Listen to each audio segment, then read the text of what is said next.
사랑해. 할렐루야. 다시 주님. 할렐루야. 할렐루야. 김숙 우리 성도님 할렐루야. 오늘도 우리 안수두 집사님 또 우리 코로나 때문에 그동안 못 오셨는데 오늘도 목차만에 오셨어요. 우리 박수로 한번 환영합시다. 감사합니다.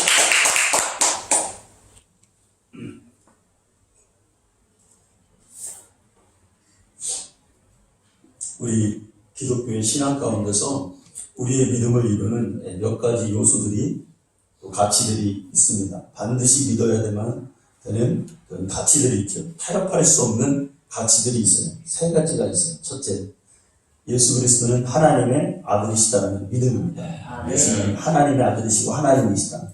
두 번째는 예수님은 이 땅에 오실 때 사람의 남자의 후손으로 온 게 아니라 여자의 후손으로 동정녀 마리아의 단생으로 되었다. 이 두 번째입니다. 세 번째는 뭐냐면 그분이 십자가에 피 흘리시고 죽은 지 3일 만에 살아나셨다. 부활하셨다. 이것이 우리의 믿음의 핵심입니다. 여러분, 우리는 이 믿음 가지고 세상의 불신앙과 사실은 대립하고 있습니다. 또 보이지 않는 악한 영들과 이 믿음 가지고 팽팽하게 맞서서 싸우고 있다는 겁니다. 여러분, 세상 사람들이 예수님 모르는 사람은 없습니다. 그런데 그분이 성인 중에 한 명이다. 그분이 위대한 사람 중에 한 명이다. 이렇게는 믿고 있지만 사람들은 그분이 죄 없이 이 세상에 오셨다. 그분만이 의인이시다. 그리고 그분이 십자가에 죽으시고 우리 죄를 사하시고 3일 만에 부활하셨다. 이건 기독교인들이 만들어낸 것이다 라고 생각하는 거예요. 그래서 못 믿는 것입니다. 믿음이라는 게 그 차이예요, 여러분. 사람들이 못 믿는 이유가 주님 예수 그리스도를 왜 안 믿냐? 훌륭한 사람으로는 믿는데 그분이 하나님이시다는 걸 못 믿는 거죠. 이게 믿음이었단 말이에요.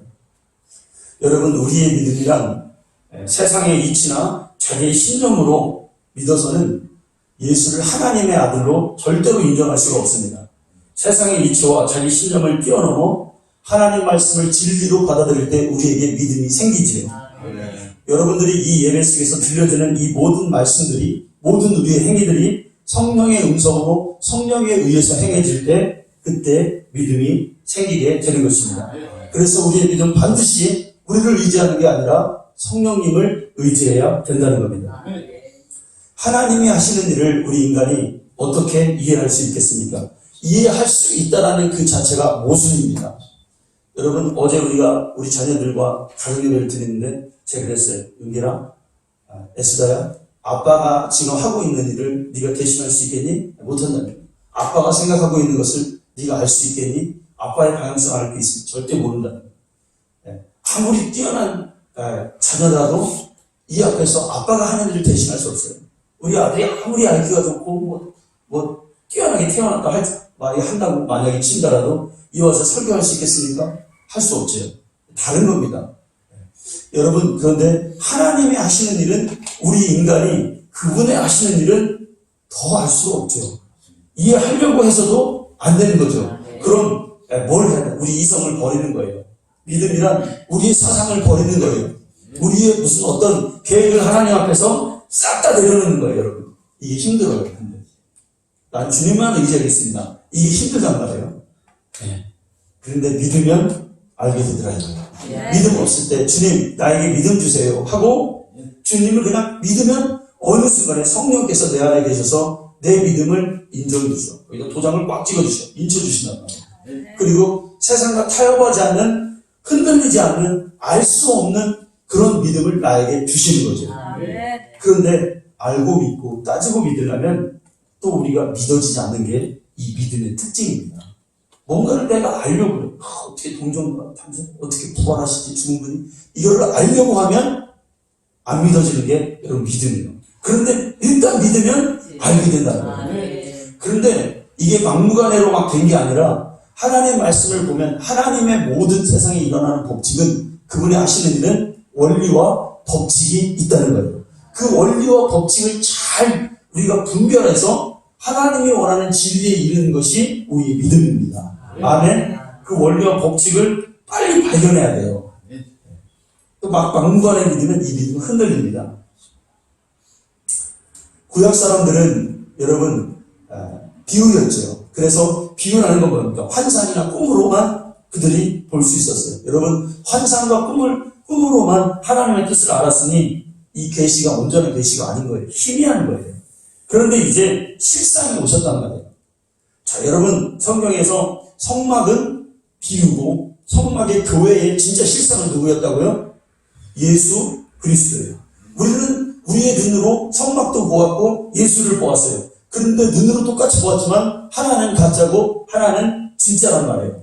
그 우리의 믿음은 무엇을 추구해야 될까요? 진짜를 추구해야 된단 말이에요. 아멘? 예수가 성전이요. 그러니까 그분 앞으로 우리는 들어가요. 하나님을 모시는 곳이 성전인데 교회만 온다고 성전이 되는 게 아니라 하나님을 만나는 게 아니라 예수 안으로 들어가야 그 안에 하나님이 계셔. 왜? 아버지가 내 안에, 너희가 내 안에. 그게 온전한 믿음을 우리가 이룰 수 있기 때문에 그렇습니다. 온전한 교회가 예수라는 거예요. 이게 실상이에요. 이제는 우리가 실상을 만났고 보았기 때문에 우리는 옛날처럼 희미하게 예수를 믿는 게 아니에요, 여러분. 우리의 믿음의 고백은 그냥 개념으로 하는 게 아니라 실제적이고 그분을 보았고 만났고 체험했단 말이에요, 여러분. 아멘. 그래서 우리는 성령을 통해서 그 예수를 실상을 확증받았단 말이에요. 그러니까 우리의 믿음은 그 어느 때보다도 더욱더 생생해야 되고 더욱더 실제적이어야 되고 더욱더 실상에 가까워야 된다 이 말입니다. 예수님은 부활의 첫 열매라 그랬어요. 첫 열매다. 첫이라는 자가 붙었어요. 예수님이 전까지는 죽었다가 살아나는 사람이 없습니다. 그 사망 권세, 인간은 죄 때문에 죽으면 다 거기서 죽어서 끝나는 거예요. 언젠간 죽어요. 이만희도 죽어요. 할렐루야. 이만희는 죽어. 그 막 그러더라고요. 거기서. 이만희가 영원히 산다고 믿어요. 이 바보 같은 것들이. 신천지들이. 얼마나 안타까워요. 그 사람들 다 가까운 사람들인데. 이만희는 죽지요. 사람은 죽습니다. 그런데 부활의 첫 열매가 그건 예수님만이 그 죽으셔서 살아나셨어요. 그러니까 열리지 않는 그 영원한 영계의 문이 활짝 열린 거야. 그분이 활짝 열어놓으셨어. 열면 닫을 자가 있어요, 없어요? 없습니다. 열어놓고 그분이 남으셨어요. 그러면 우리는 그분 뒤에 따라가서 우리도 거기로 들어가면 우리도 그분과 같이 그분 부활의 문으로 들어갈 수가 있다는 겁니다. 부활의 첫 열매. 여러분 사과나무가 이렇게 있습니다. 첫 것이 사과나무의 첫 것이 열렸어요. 두 번째에 그럼 뭐가 열릴까요? 배가 열릴까요? 복숭아 열릴까요? 아니죠. 첫 것이 사과예요. 사과나무. 그럼 두 번째는 뭘까요? 사과죠. 세 번째는 네 번째도 다섯 번째도 예수 나무에 붙어 있는 자는 다 부활의 열매를 똑같이 예수님처럼 우리가 맺게 된다는 것입니다. 여러분 이 세상에 가진 다른 종교를 가진 사람을 포함해서 이 세상의 모든 불신자들은 우리의 전도 대상입니다. 우리 불신자들에게 우리가 무엇을 믿고 있는지를, 우리가 왜 교회 다니는지를 알려주는 게 진리예요. 우리는 진리를 소유한 자예요. 그 부활한다고 하는 그 진리를 정확하고 담대하고 확실하게 믿음으로 밀어붙이는 거예요. 할렐루야. 우리 고향에서 우리 가족들이 이렇게 예배를 드리고 얘기를 합니다. 예수님에 대해서 얘기를 합니다. 천국 얘기를 해주고 지옥 얘기를 해주죠. 그런데 맨날 얘기할 때마다 주님 살아계시다, 하나님 살아계시다 이런 얘기를 하면서 좀 잘 안 믿어요. 그런데 우리가 부활하는데 나중에 너는 누님이나 형님은 이게 이제 영혼이 죽으면 천국이든지 지옥에 간다, 부활한다, 이것을 정확하게 얘기해 주면 그들이 뭔가 진짜 그렇다 이런 믿음을 갖는 것을 보았죠. 이게 분명히 해야 된단 말이에요, 여러분. 우리의 육신이 다가 아니라 우리 집사님이 기도한 것처럼 우리의 이생의 삶의 다가 아니라 우리의 영적인 삶이 나중에 부활해서 있다는 사실을 사람들에게 알려줘야 된단 말이에요. 그런데 그거를 확실히 알려줘야 돼요. 아멘? 야, 교회에 오면은 좋은 일 있을 거야. 교회에 오면은 일이 잘 풀릴 거야. 우리 목사님 교회 오면 인상이 좋아. 이런 게 아니란 말이에요. 이런 것도 가끔 필요하긴 하겠지만, 여러분, 병 났는데, 병자를 이제 와서 기도를 받잖아요. 여러분, 병자 데리고 오세요. 아멘? 네. 그런데 그 사람이 뭐라고 했냐면, 야, 우리 교회는 막 정 잘 고쳐. 이것도 중요한데, 야, 예수가 채찍에 맞음으로 부활하신 그분이 널 고쳐. 그 얘기를 그가 가슴 속에 콕 받고 왔을 때 그 병이 나아요. 아멘. 아멘? 그것 가지고 올 때 낫는단 말이에요. 그러니까 우리는 그 부활의 진리의 사실을 분명하게, 담대하게 증거할 수 있어야 된다는 겁니다. 그리스도의 예수님의 흘리신 피에는 영원한 하나님의 생명이 있었죠. 그래서 그 피에는 헛된 피가 아니라 그 피를 먹고 마시는 자는 하나님의 영원한 생명을 그도 갖게 되는 거예요. 그리고 이 죽었던 예수님이 죽으신 것은 어떤 사람은, 야, 예수님이, 이 목사들 중에서 이런 사람이 있어요. 예수님이 잠깐 기절했다가 깨어나셨대. 하나님이라 죽을 수 없다는 거예요. 아니에요. 그분은 영원한 생명, 우리와 생명이 달라요. 영원한 생명은 뭐예요? 영원히 사시는 생명이에요. 하나님이라는 그 개념을 생각해 보세요. 하나님의 생명이 있는데 이 생명이 이게 시한부 생명이에요. 언젠가는 끝나는 생명. 그럼 하나님이 아니죠. 그러니까 그 자체가 모순이란 말이에요. 하나님은 생명이 계신데 이 생명은 영원한 생명이요. 죽지 않는 생명이요. 근데 이 예수가 하나님이셔. 아멘? 그런데 그 생명이 우리를 위해서 이 세상에서 영원한 생명을 내려놓으셨단 말이에요. 그건 뭐냐면 영원한 생명이 죽었단 말이에요. 여러분, 영원한 생명 죽을 수 있어요? 여러분 같으면 내놓겠어요? 영원히 사는데 죽었어요. 그런데 그것을 누가 살리셨습니까? 하나님 아버지가 살려주셨어요. 만약에 이분이 스스로 살았다 이러면 죽은 게 아니죠. 그건 그러면 우리 죄도 사해진 게 아니란 말이에요. 영원히 죽었기 때문에 누군가가 살려줘야 돼요.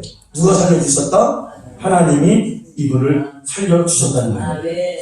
이러한 우리의 분명한 믿음을 안 믿는 자들에게 제시할 수 있어야 되고, 증거로 제시할 수 있어야 되고, 충분한 믿음의 설득력을 가지고 있어야 된다는 것입니다.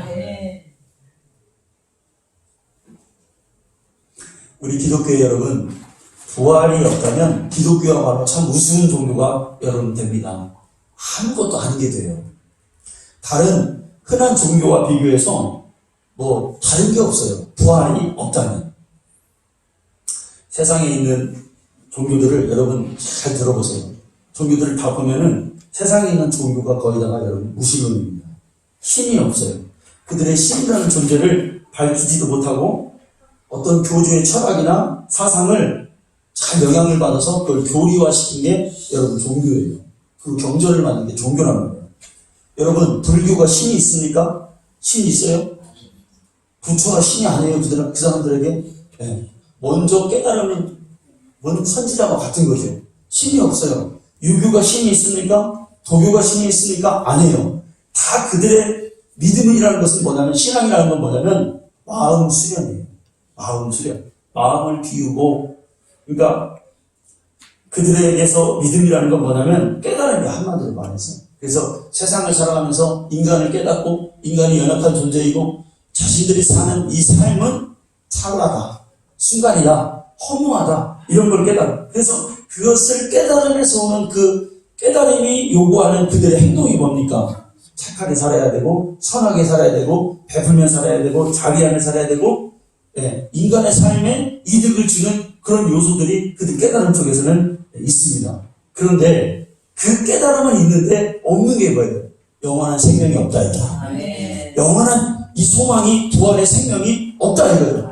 죽으면 뭐 어디 가고 뭐 개 되고 뭐 돼지 되고 뭐 그런 건 있는데, 뭐 잘못하면 그런 거 되고 잘하면은 뭐 또 사람은 되고 그런 건 있는데, 우리처럼 영원한 생명 들어보셨어요 여러분? 죽으면 부활한다는 그 소망의 생명이 다른 종교에는 여러분 없어요.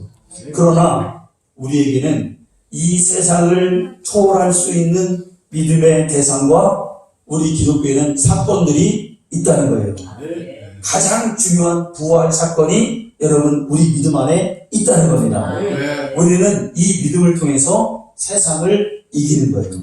하나님께로 난 자마다 세상을 이기느니라. 세상을 이기는 승리는 이것이니 곧 우리의 믿음이라. 아멘. 그 믿음이 도대체 어떤 믿음이냐 이거예요. 여러분이 어떤 믿음 갖고 있냐 이거예요. 그냥 사람들이 믿으니까 믿어요 하는 이 믿음이냐, 아니면 예수가 정말로 죽은 자 가운데 살아나심으로 우리도 부활한다고 하는 그 부활의 확신의 믿음이냐, 이걸 우리가 점검해야 된다 이것입니다.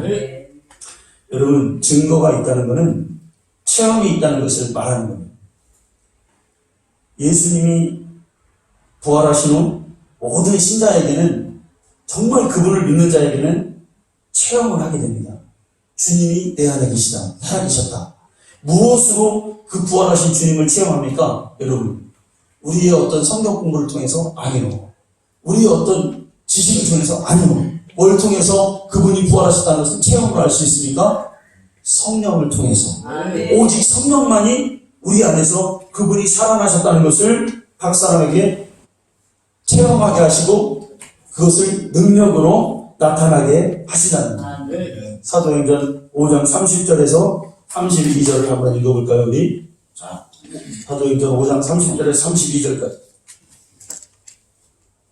시작. 저희가 예수를 우리 조상의 하나님이 살리시고 이스라엘에게 회개함과 죄사함을 주시려고 그를 오른손으로 높이사 임금과 구주로 삼으셨느니라. 우리는 이의 증인이요 하나님이 자기에게 순종하는 사람들에게 주신 성령도 그러하리라 하더라. 아멘.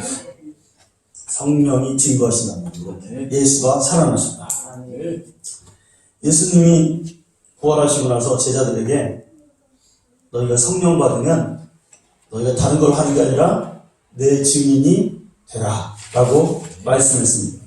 내 증인이 되라는 건 뭐냐면, 내가 이렇게 살았지 않느냐, 십자가에서 죽었는데 살았지 않느냐, 그러므로 부활한 나를 증언하라, 이 소리와 여러분 같아요. 그런데 사람들의 믿음은, 이 부활에 대한 믿음이, 예수님에 대한 믿음이 세 가지로 나타납니다. 첫째는 뭐냐면 듣는 거예요. 들어서 아는 거예요. 아, 예수님이 살아계시다더라. 아, 우리 목사님이 그러는데 예수님이 살아계시다더라. 우리 장로님이, 권사님이 그러는데 예수님이 있다더라. 이렇게 믿는 사람, 들어서 아는 사람이 있어요. 그런데 보고 아는 사람이 있어요. 두 번째, 보고 아는 사람. 어떻게 할까요, 여러분? 제자들이 보고 알았죠. 아, 예수님 기적도, 표적도, 죽은 자도, 병고침도, 귀신을 쫓아내고, 심지어 예수님이 부활해서 승천하는 것까지 영광의 모습을 제자들이 보았어요. 네. 그런데 보고 믿었지만, 이적과 표적을 보고 믿었지만 그들은 증인되지 못했어요. 그때까지도. 그런데 세 번째는 어떤 증인이 있냐면 체험한 증인들이 있어요. 예수를 체험했단 말이에요. 무엇을 통해서? 성령을 통해서. 성령을 통해서 이제 부인할 수 없는, 영으로 그걸 주님을 만났기 때문에 부인할 수 없는 사람은요, 자기의 유익과 자기의 유익이 침해를 받고 어떤 무서운 어떤 압박을 받으면 자기가 본 것도 안 봤다고 할 수 있어요. 자기가 들은 것도 내가 잘못 들었다라고 내 뇌를 속일 수가 있어요. 그런데 체험한 것은, 성령을 통해서 확증을 받은 것은 그게 안 된단 말이에요. 그러니까 우리의 믿음이라는 것은 그냥 교회 다녀서 여러분 이 증인되는 게 아니라, 정말 우리의 믿음은 성령을 통한, 정말 그 안에서 내 영이 부인할 수 없는, 그렇게 돼야지만이 그 믿음이 확실한 겁니다. 근데 그거는 아무도 몰라. 목사, 장로, 권사락에서 그렇게 되는 게 아니에요, 여러분.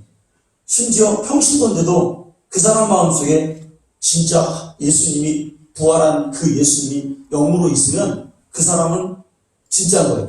그러니까 그 믿음은 하나님만 아세요, 사실은. 나도 몰라. 하나님만 아셔. 그러니까 내가 믿음 있다고 생각하는데, 내가 천국에 갔더니 하나님께서 네가 믿은 그 믿음, 넌 속은 거다, 이렇게 말하면 끝나는 거예요. 할렐루야. 그러니까 하나님만 아셔. 그리고 그 비밀은 나와 하나님 관계에서만 있어요. 믿음 좋네, 누구를 보니까 야 거룩한 거 같네, 다 쓸데없는 소리야. 물론 우리 행위를 조심할 필요는 있지만 그런 거 갖고는 안 됩니다. 진짜 예수가 있는 그 속에 진짜 예수가 있는 사람은 주님을 버릴 수가 없어요. 아니 잠깐 시험에 들었다 해도 그 사람은 반드시 돌아오게 돼 있어요. 어떻게 주님을 부인합니까? 내가 만났는데, 내가 보았는데, 체험했는데. 할렐루야. 여러분, 하나님의 의도 가운데는 이런 게 있었던 것 같아요. 죽음과 부활을 이 세상에다 하나님이 그분의 창조에 심어놨어요. 이 뭔 말이냐. 그러니까 가만히 세계가 돌아가는 걸 보면은 이게 부활과 관계가 있다는 거예요. 태양이 지금 저녁에는 없어져요. 그런데 내일 아침에는 또 태양이 다 솟아 올라와요.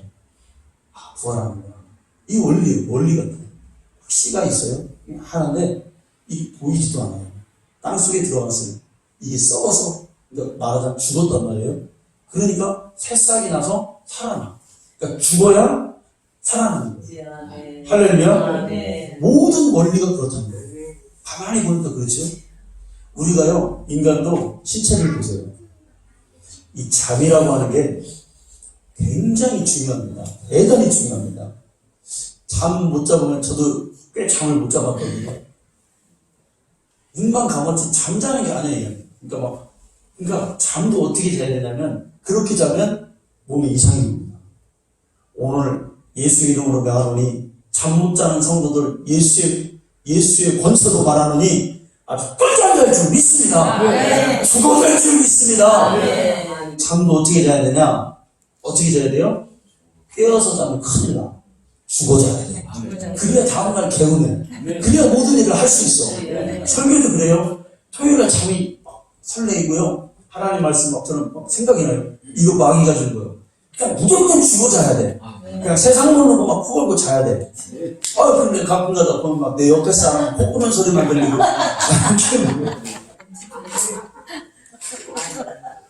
근데 어느 날은 하나님이 막 눈 딱 감았는데 눈 딱 뜨니까 그렇게 김명희 집사님 그렇게 주무시죠?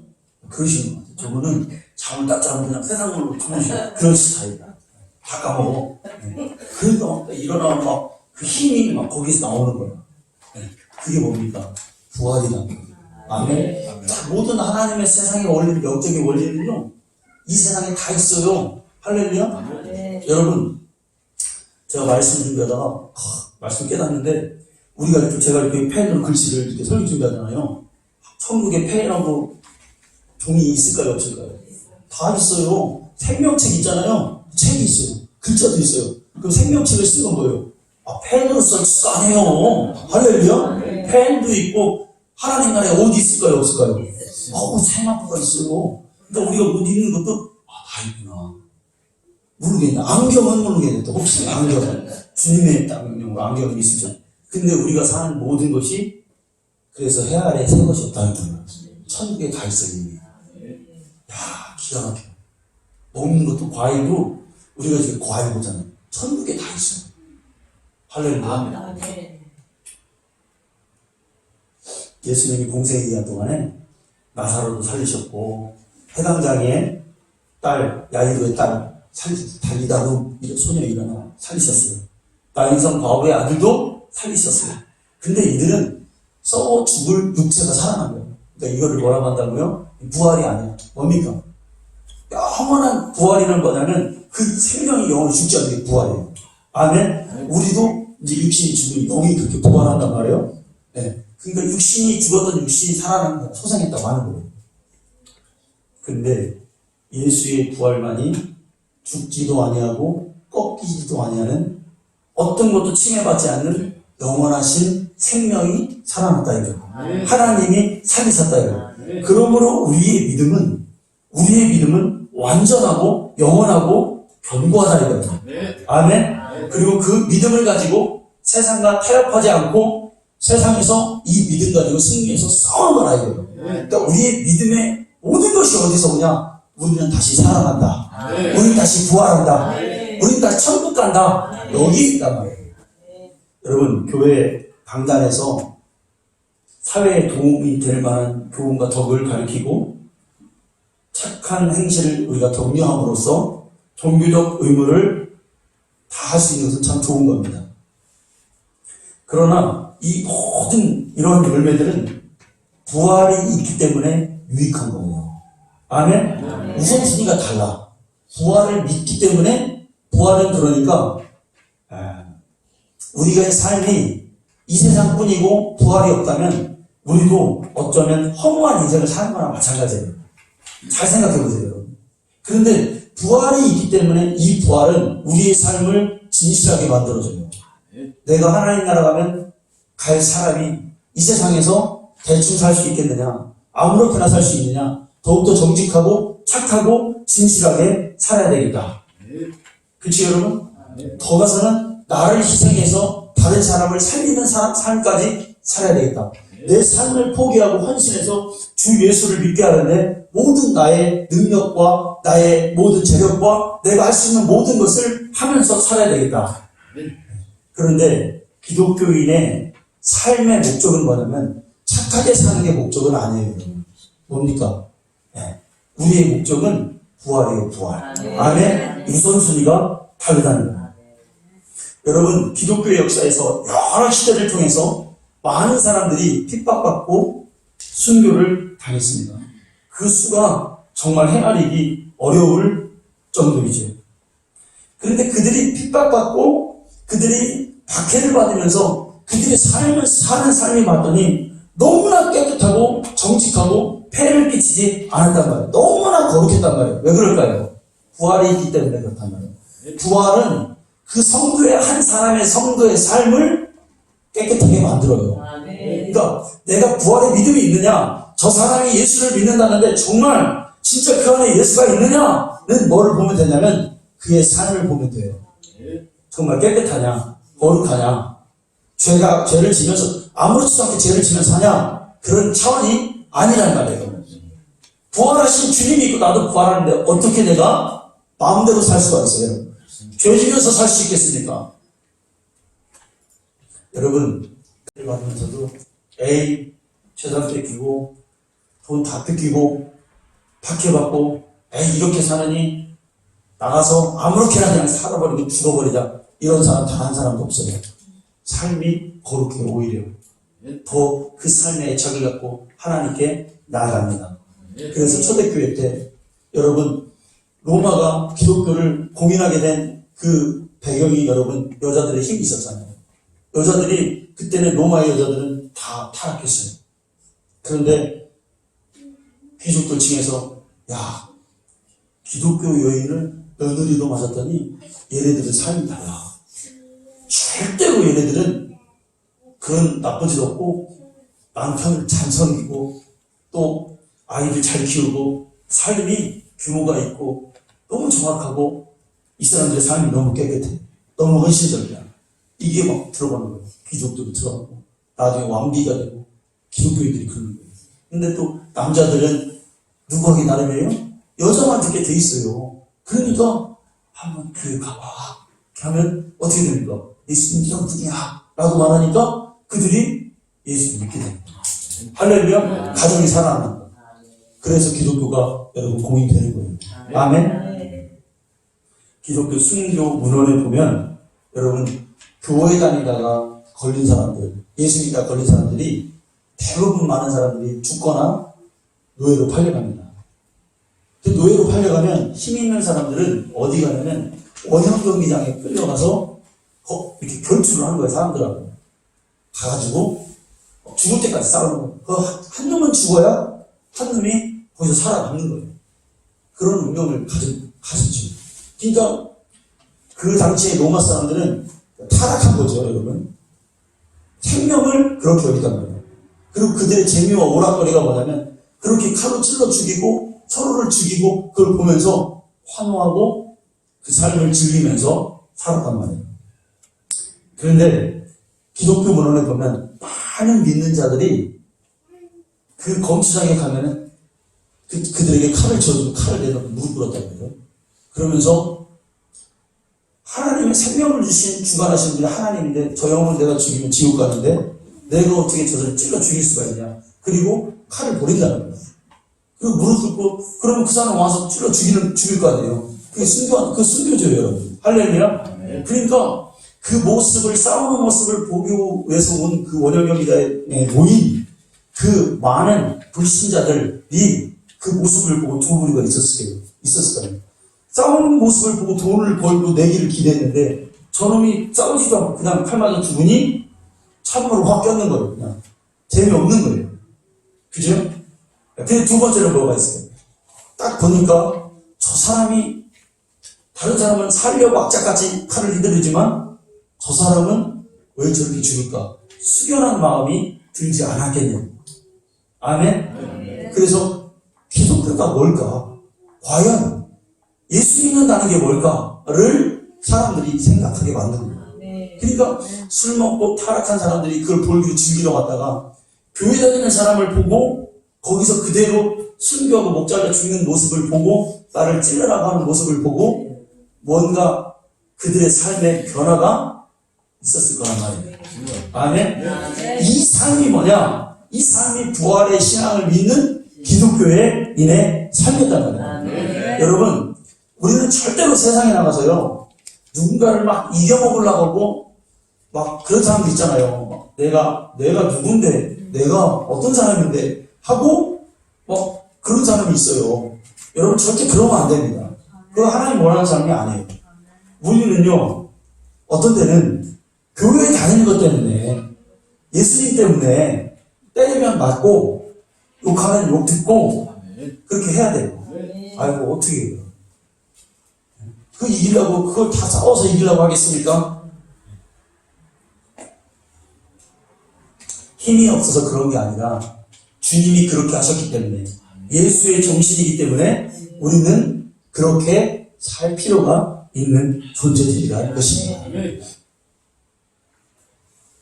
초대교회에 믿음을 가졌던 사람들은요, 히브리서를 보면은, 11장을 보면, 그 믿음의 사람들을 보면은, 막 심한 고문을 받고, 막 끌려가고, 죽고 해도 이 사람들이 변명도 하지 않고, 목숨을 구원하는 것을 구차하게 여기지 않았다라고 성경에 나와 있었습니다. 그러니까 그들에게 그 목숨을 바꿔서까지 구차하게 살고 싶지 않았던 그 마음의 배경에는 뭐가 있었냐? 이들에게 믿음의 부활의 신앙이 있었던 거예요. 죽어도 좋으니까. 죽어도 예수 믿으면 천국 가니까. 할렐루야.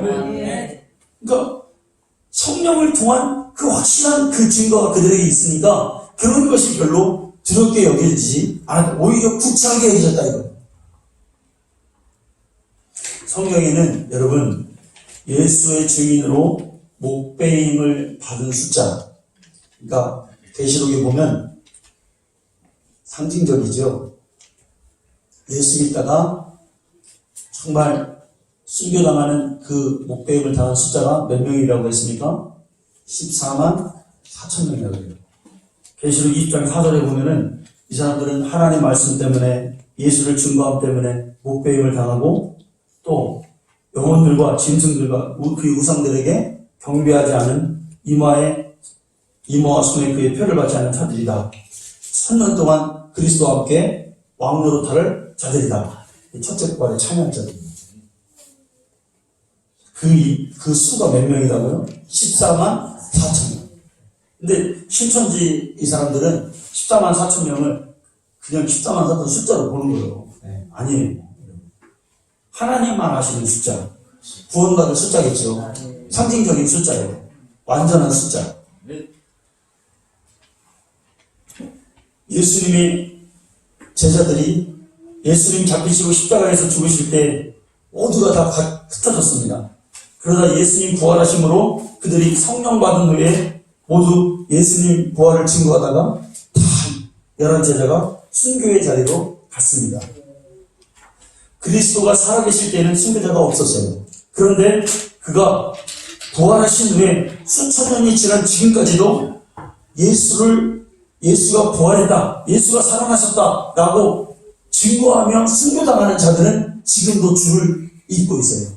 지금도 어디선가, 세계 곳곳 어디선가 이 부활 때문에 부활을 믿는 자들이 순교당하고 여러분 있는 게 지금 오늘날의 현실입니다. 아, 네. 오늘 예수 믿는다고 여러분 죽임을 당하는 자가 많이 있죠. 그게 무엇을 믿냐? 무엇을 믿기 때문에 그들이 자기 목숨을 기꺼이 내놓느냐? 나도 부활한다. 예수 부활했으니 내 영혼도 부활한다. 아, 네. 여러분, 십자가의 죽음은, 예수님이 십자가에서 죽음은 세상이 다 아는 일입니다. 예수님이 십자가 잘렸다는 것은 모르는 사람이 없어요. 예수님을 공개적으로 십자가에서 처형을 했다는 것은 다 알고 있는 일입니다. 그분은 분명히 죽은 자입니다. 그가 죽은 것을 확인하기 위해서 로마 병정들이 그의 옆구리를 찔러서 물과 피를 다 쏟게 하셨습니다. 그리고 무덤에다 장사까지 하고 그 무덤을 군인들로 하여금 지키게 하였습니다. 그분은 분명히 죽었고 그분은 분명히 죽었습니다. 죽였고 분명히 죽였고 분명히 그분은 죽었습니다. 어떤 감리교 목사가 책을 썼어요. 그런데 예수님이 죽은 게 아니라 잠깐 기절했다가 깨어났다 이거예요. 어리석은 생각이죠. 설마 예수님이 하나님의 아들이 죽었겠냐 이거예요. 신앙의 진리를 모르는 자죠. 그런데 이분이 3일 만에 죽은 자 가운데서 다시 살아났습니다. 아, 네. 이 예수를 하나님이 살리시더라. 우리가 다 이 일의 증인이다. 아, 네. 사람들이 증인이다. 내가 증인이다. 사도행전에서 너희들이 예수를 죽였지만 하나님이 그를 살리셨다. 아, 네. 이 일에 우리가 증인이다. 아, 네. 그들은 뭐 때문에 어떻게 했기 때문에 증인이 되었을까? 그리고 오늘날에도 어떻게 많은 사람들이 그 예수를 위해서 목숨을 걸고 증인의 삶을 살고 있었을까? 여러분, 예수님은 스스로 죽었다가 깨어나는 것이 절대 아니고 하나님이 그를 살려주셨습니다. 네. 그의 죽음에 대해서는 그가 미리 말씀해 주셨고 그가 죽은 지 3일 만에 다시 살아날 될 것을 그분 스스로가 그분 입으로 살아계실 때 말씀했습니다. 아, 네. 이 말씀은 자의로 하신 말씀이 아니요 하나님께서 그에게 하신 말씀을 듣고 하신 말씀입니다. 네. 하나님이 살리실 거라는 것을 예수님은 하나님으로부터 들으셨어요. 예수님이 하신 모든 말씀은 자기가 말씀하신 게 아니라 아버지의 말씀을 그대로 전달하던 거예요. 아, 네. 할렐루야. 아, 네. 그러니까 예수는 성경을 응하시기 위해서 오신 분이에요. 하나님 말씀을 이루기 위해서 오신 겁니다. 아, 네. 예언 없이는 이루신 일이 없어요. 자신이 자신에게 대한 그 예언을 하신 것을 스스로가 이루셨어요. 우연히 살아나신 것이 아니고 꾸며서 된 것이 아니라 부활을 미리 계획하시고 예언하셨고 그분의 입으로 말씀하신 것이 3일 만에 이루어졌다는 겁니다. 아, 네. 다른 모든 선지자의 말들은 수천 년이 걸리고 수백 년이 걸리고 이루어졌으나 예수의 예언, 예수의 말씀은 단 3일 만에 모든 사람이 제자들이 보는 앞에서 죽은 자들이 본 상태에서 그분이 3일 만에 살아나셨어요. 아, 네. 이것이 오늘 기독교의 증언입니다. 아, 네. 아멘. 아, 네. 여러분, 예수님의 제자 중에서 마띠아라고 하는 제자가 있었어요. 가룟 유다 대신해서 가룟 유다가 죽고 그 제자를 대신해서 한 제자를 제비 뽑았는데 그 뽑힌 그 사도가 마띠아라는 사도잖아요. 사도행전에 나오죠. 예수님이 부활하신 후 40일 동안 하늘나라를 올라가신 것을 이 사람도 보았어요. 그러니까 제자가 될 요건이 뭐냐면 십자가와 부활을 본 자가 사도가 될 수 있는 조건이라고 제자들이 말하는 거예요. 그러니까 부활을 본 자가 우리와 같이 보았어야 전하기 때문에 그게 예수님이 되는 제자가 되는 조건이었습니다. 이 사람이 12 제자의 반열에 들어가서 부활의 증거를 부활의 하심을 증거하다가 이 사람도 똑같이 순교를 당합니다. 근데 그 전에 이 사람이 제자로 들어가기 전에 자기가 예수님이 부활한 것을 본 거를 증언하면 뻔히 죽는다는 것을 이 사람이 왜 몰랐겠냐 이거예요. 그런데 부인할 수 없는 그에게 너무나 놀라운 이 하나님의 이 진리를 전하지 않고는 못 배겼기 때문에 제비까지 뽑는 거예요. 그 제비 뽑았다는 건 뭐예요? 많은 사람이 지원했다는 거예요. 그죠? 아무나 지원하는 게 아니라 부활을 보아서 나도 들어가서 지원할게요. 나도 예수 부활을 지원할게요. 당신들과 같이 함께 목숨을 걸고 죽기를 두려워하지 않고 지원할게요. 하고 지원자였단 말이에요. 왜 그랬겠습니까? 주님이 확실하게 살아나셨기 때문에. 아멘. 아멘. 확실하게 살아나셨기 때문에. 아멘. 예수님의 그 확신이 없었다면 그렇게 할 수 있었겠냐 이거예요. 예수님의 제자 중에 도마라는 사람이 있습니다. 근데 이 도마라는 사람은 매우 이성적인 사람이었어요.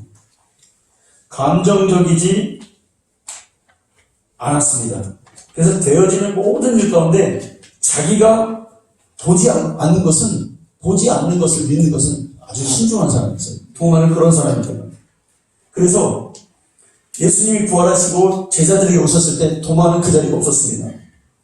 그런데 도마가 어디에 갔다가 제자들에게 오니까 제자들이 알려줍니다. 야, 우리 주님이 살아나셨다.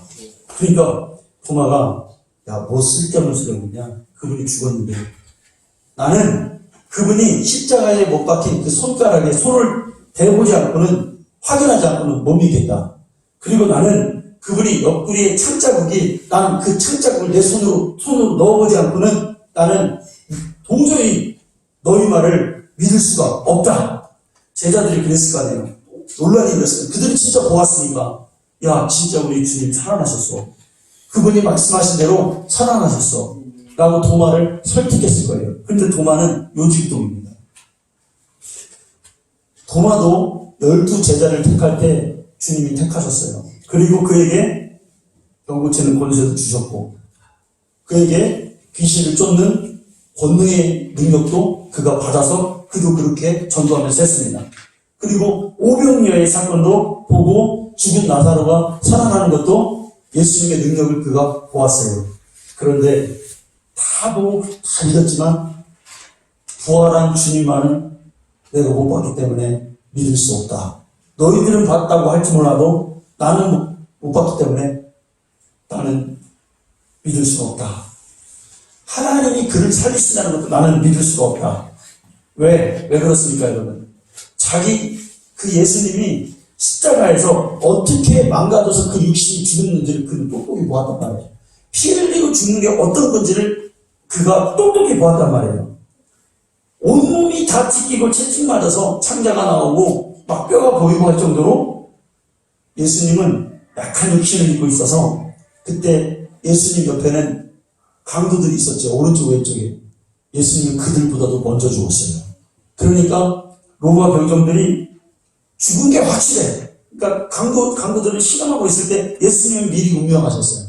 그러니까 예수님 죽은 게 너무나 확실하니까 원래 십자가에 죽으면 죽었나 살았나 보려고 뼈를 꺾잖아요. 그것도 하지 않았어요. 창만으로 찔러서 완전히 확인했단 말이에요. 도마는 그것을 정확하게 목격했습니다. 그러면서 생각하기를 저렇게 죽은 우리 예수께서 어떻게 살아날 수가 있겠느냐 믿어지지가 않은 겁니다. 그때에 예수님은 다시 제자들이 모여있는 방으로 호련히 들어오셨어요. 아멘. 그 방문이 다 잠겨있고 그들이 겁나서 모여있는데 방문 다 잠궈놓고 밀폐된 곳에서 모여있었습니다.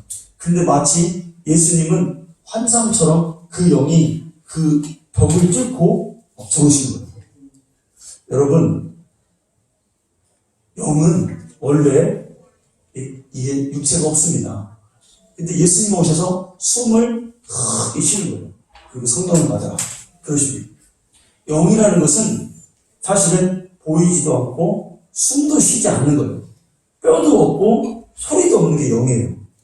그런데 어찌된 일인지 예수님은 그 영의 모습에 보아라. 영은 다 없지만 나는 뭐가 있다? 뼈도 있고 살도 있다는 거예요. 그러니까 우리가 부활하는 날에는 여러분 육신은 땅에 심으면 썩어도 없어집니다. 그런데 우리의 영은 아마 예수님처럼 감각 있는 어떤 형태로 우리가 살아난다는 거예요. 뼈도 있고 살도 있고 그래야 지옥 가서 고통받죠, 영원토록. 그죠? 예수 안 믿는 거예요. 영혼은 둘째 사망으로 가는 거 아니에요. 그런데 예수 믿는 사람은 그 영은 진짜 부활한 육신의 몸을 입고, 뭔가 그렇게 할 것 같아요. 두 번째 제자들에게 나타났습니다. 그러면서 예수님이 하시는 말씀이 뭡니까? 도마를 지목해요. 도마야, 네가 내 못자국과 창자국을 만져보지 않고는 믿지 않는다 그랬지. 와서 한번 만져보거라. 만지겠지. 근데 도마가 만져보고 예수님이 확실한 거야. 이건 십자가에서 못 박히고 창자국에 찔린 그 자국을 보고 죽음을 보았는데 거기를 만지니까 진짜 예수님의 몸에 그 흔적이 남아있더라고요. 하나님 나라 가면은 주님의 그 못자국과 창자국이 흔적으로 남아 있는 거예요. 그러면서 예수님이 뭐라고 합니까? 여기에 창을 넣어온 그 도마에게 보고 믿는 자가 되지 말고 보지 않고 믿는 자가 되라 라고 예수님이 탄식하셨어요. 다시는 부탁하셨고 탄식하셨습니다. 다른 제자들과 달리 이성과 감각으로 예수의 부활을 그는 확인했습니다. 그런데 주님 뭐라고 말씀하시냐면 감각적으로 안 만져보아도 성령의 체험을 통해서 본 그 사람이 더 믿음이 있다 라고 주님은 말씀한 겁니다. 복 있는 자라고 말씀했습니다. 그 후로 여러분 도마는 어떻게 됐을까요? 도마는 나중에 저기 어디로 가서 복음을 전하냐면 인도까지 갑니다. 그러니까 제자들 중에서 가장 멀리 복음을 전하러 간 사람이 중에는 도마였습니다. 왜 그랬을까요?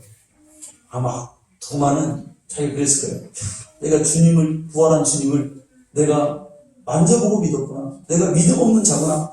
통회하는 신령으로 다른 제자들보다 더 먼 곳에 가서 주님을 한 마리라도 더, 그러니까 조금이라도 더 전하기 위해서 막 가서 전하는 거예요. 그러면서 도마는 순교해요. 거기서 순교하는데 도마가 순교하면서 거기서 돌에다가 새겼던 게 여러분 전통에 의하면은 뭐라고 글자를 새겼냐면 예수 부활하셨다. 이걸 새겼다는 거예요. 네.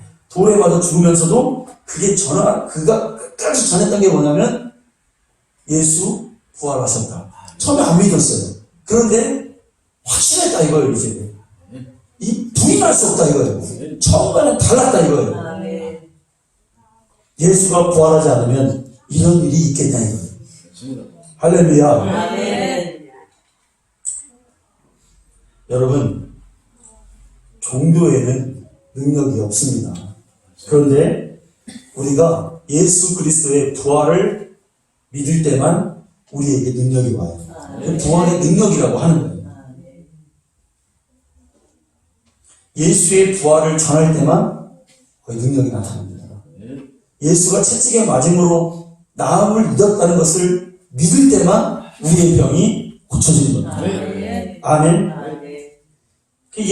그래서 하나님께서 부활하신 예수를 살리시고 그에게 하늘과 땅의 모든 권세를 주시고 영원히 이 하나님 만든 이 모든 세계, 영계와 피조계에 하나님이 그를 지극히 높은 자로 하나님 보좌 우편에 앉혀주신 거예요. 그때부터 이 예수님은 이제 어떤 자가 됩니까?